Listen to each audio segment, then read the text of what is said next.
আমাদের প্রিয় নবীজি হযরত মুহাম্মদ সাল্লাল্লাহু আলাইহি সাল্লামের একটা হাদিস আছে, যেটা প্রায়ই আমাদের আলেমরা বলে থাকেন। সে হাদিসটা হলো, যার কন্যা সন্তান আছে সে নাকি জান্নাতি। তো সেই ক্ষেত্রে আমারও ২ টি মেয়ে আছে। আমি জানি না আমি জান্নাতি কিনা। আল্লাহ পাক যদি কপালে রেখে থাকেন। আমার আব্বারও ৫ টি মেয়ে। আমার আব্বার ৫ টি মেয়ে। সেক্ষেত্রে আমার আব্বার জন্য ৫ টা জান্নাত খোলা আছে। এই দেখুন, এগুলো আমার ছোট জান্নাত। আরেকটা আছে, সেটা হলো বাড়িতে, সেটা হলো বড় জান্নাত। না, দোকান তাই নাকি? আচ্ছা। তো সেই ক্ষেত্রে বলা হয়েছে মিফতাহুল জান্নাতিস সলাহ, নামাজ বেহেশতের চাবি। তো সেই ক্ষেত্রে বোঝা যায় যে নামাজ যদি বেহেশতের চাবি হয়, তাহলে ওই ব্যক্তিরই চাবি লাগবে যার জন্য জান্নাত তালা দেয়া থাকবে। জান্নাত যদি কারো জন্য তালা দেওয়া থাকে, তো তার চাবি লাগবে জান্নাত খোলানোর জন্য। তাই সেই ক্ষেত্রে মিফতাহুল জান্নাতিস সলাহ, নামাজ আপনার জান্নাতের চাবি।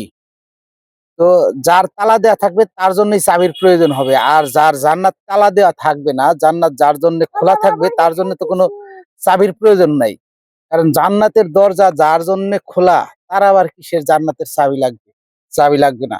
তো এই আমার কথার মানে এই নাই যে আপনাকে আমি নামাজ ছেড়ে দিও। নামাজ আপনাকে পড়তেই হবে। এটা আল্লাহ পাকের বিধান।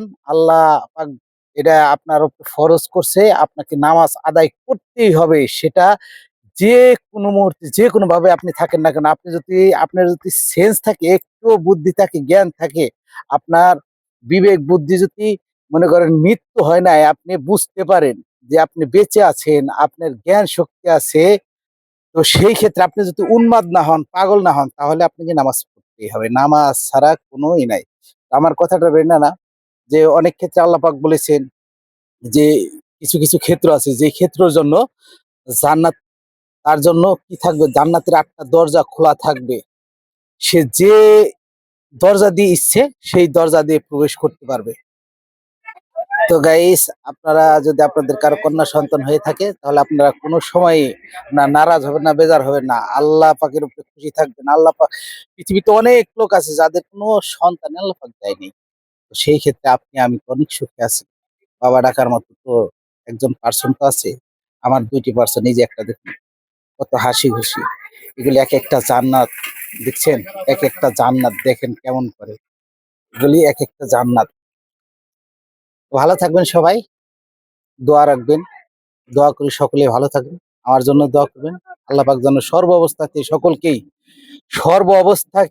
সুখে রাখেন, শান্তিতে রাখেন। ধন্যবাদ।